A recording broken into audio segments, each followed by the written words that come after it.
Pamilya, maliban sa akin, may tatlo pa akong kapatid. Yung dalawa, nasa ibang bansa na. Yung ating cousin ko, nasa Taiwan. Yung kuya ko naman ay nasa Saudi. Yung nagtitirang kapatid sa Pilipinas ay yung kuya Vincent ko. Ngayon tatanungin naman natin siya kung ano masasabi niya sa akin bilang isang kapatid. Ako nga pala ang kuya ni Nova, si Vincent. Masasabi ko sa kanya bilang isang kapatid, siya lang yung naiibang hilig sa amin kasi nakuha niya yung hilig niya sa papa namin dahil sa pagiging mahilig niya sa musika. At pati ang makakuya yan. Lahat ng desisyon niya, sinasabi mo na sa akin bago niya gagawin yun. At ako parati nagsasabit ng medal niyan tuwing may achievement siyang nakukuha sa school. Parati niya kasama. Tapos, first time yung history namin sa Biliran, sino ba pala nakapasok bilang president ng Region 8. Bago siya naging Region 8 president, ang dami niyang pinagdaanan. Paulit-ulit inulit yung eleksyon. Then, mag-isa lamang siyang pumunta doon, wala siyang kasamang advisor. Pero, siya pa rin yung nanalo bilang Region 8 president. At nung pinadala na siya sa Baguio para sa mag-compete sa national, sa awa ng Diyos, nanalo naman siya bilang National Treasurer. At lahat, di lang kami sa pamilya namin proud sa kanya. Pati yung school niya, binati rin siya ng congressman namin, sa radyo. At ang daming natuwa sa achievements niya, kaya pinagmamalaki namin. Yung tatlong magkakapatid na mas matanda kay Nova, dito rin kami nagtapos ng kolehiyo sa Maynila.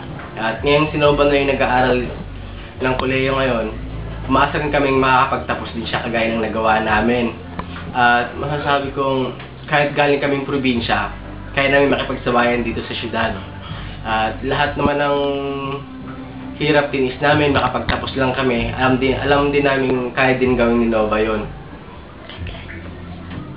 At nandito po ako ngayon sa paaralan na aking pinagtapusan. At ngayon tatanungin naman natin kung ano ang masasabi ng aking pinakamamahal na guro nung ako'y nasa high school pa lang. Ang pangalan niya po ay si Ma'am Grace Bautista. At ngayon tatanungin natin siya kung ano masasabi niya sa akin bilang isang estudyante sa paaralang ito at saka bilang isang presidente ng paaralang ito. Magandang tanghali. So, ako si Ma'am Grace ni Nova. Ang naalala ko, bagay sandaling panahon pala nung nakalipas. Si Nova, as a student, she was a diligent high school student. Magaling siya sa klase. Napaka-aktibo, parang kitikite. Maasahan siya ng mga kaklase niya. Hindi lang maganda ang mga grades niya, kundi talagang sinisikap niyang mag-excel sa lahat ng larangan dito sa paaralan. Plus the fact na hindi lang siya mabait, plus the fact na sexy siya, cute, ano pa ba, according to her classmates. As an SG president, iba naman na si Nova as SG president. Siya naman ay napaka-seryoso lalo na sa napakalaking responsibilities niya noon.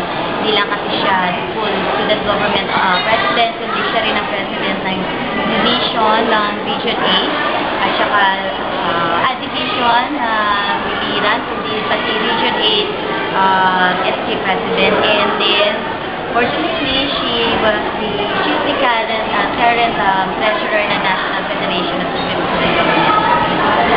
Kung paano siya as a student, seryoso siya as SG President at napakarami niyang achievements, lalo-lalo na dito sa school. Marami siyang napaayos sa paggawa para sa pagbuti ng lahat ng mga estudyanteng pinaglilingkuran niya at ng kanyang paaralan. As a parting word, alam ko na kahit galing si Nova sa probinsya, at kahit saan man siya dali ng kanyang mga paa, ano man mga responsibilities pa at mga obstacles na dumating sa kanya, alam ko makakaya niyang lansyon, kagaya na ginawa niya nung high school. At ano man ang mga pangarap niya sa buhay, alam ko kaya niyang marating lansyon dahil alam ko marunong siya makikipagsabayan sa lahat ng oras. Si Nova, isang nagdadala ng kasiyahan sa room namin kasi sobrang ingay niyan. Nakakatuwa kung tumawa kasi sobrang lakas.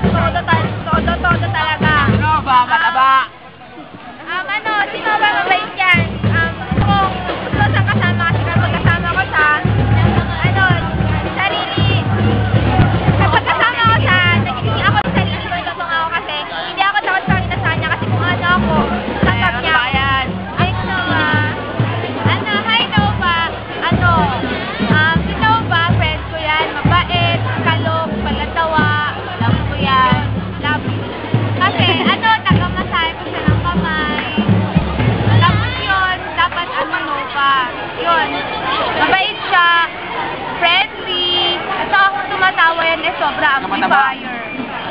Bye-bye. Love you. Yancy, bye-bye. Halos nasabi na lahat ng bagay tungkol sa akin ng aking magulang, ng aking guro nung ako'y nasa high school pa lang, ng aking mga kaklase, ng aking kaibigan at ng aking kapatid. Halos nasabi na lahat tungkol sa akin. Ngunit may nakalimutan sila ata isang bagay. Yun ay yung hilig ko sa pagsasayaw.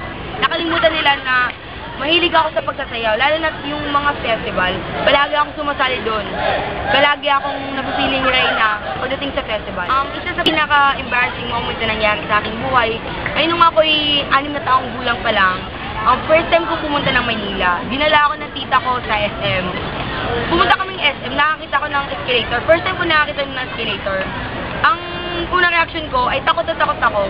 Gusto niya akong pasakayin, takot na takot akong sumakay. Kaya ang ginawa ko, hinubad ko yung sinelas ko, saka ako sumakay. Kasi akala ko nung bata pa ako, baka pagalitan ako ng may-ari kung isasakay ko yung sinelas ko. Yun pala, katawa-tawa yun nangyari sa akin.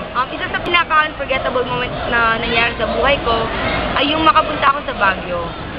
Pumunta ako doon para i-represent ang school namin, ang region namin, ang division namin.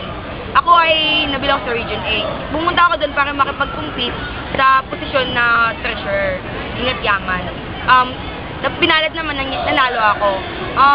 Isa sa pinaka-unforgettable ko yun dahil first time ko nakapunta ng Baguio. At saka napakaganda talaga ng Baguio. Isa naman sa pinaka-happiest moment na nangyari sa buhay ko ay ang makaharap ako ng mga celebrities, mga artista. Nakita ko dun sa Baguio sina Jamie Rivera at saka si Carlo Aquino. Yung pangyayari yun talagang nagpasaya sa akin dahil nakita ko kung ano yung tsura na sa artista, nakita ko yung ano ba talaga yung artista.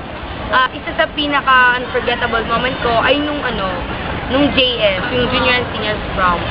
That time, I used to wear gown, nakasuot ako ng heels, tsaka naka-makeup ako. So, pagdating ko dun sa area na pagdadarausan ng JS, di ko pala alam na nasupress ako pala lahat ng tao nung nakakilala sa akin.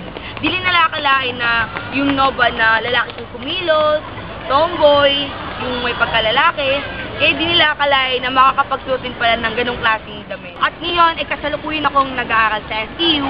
Ang FU, ang Firestone University ay isa sa pinakamagandang school sa buong Pilipinas. Masasabi ko, sumare ka FU, sumare ka Nova. Ang ganda ng FU at ipinagmamalaki ko to. Mabuhay. Nakatag sa inyo og inspirasyon ang storya sa akong kinabuhi. Ug maayong na gusto ninyo ang storya sa akong kinabuhi, ang From the City. Ug damo nga salamat sa inyo.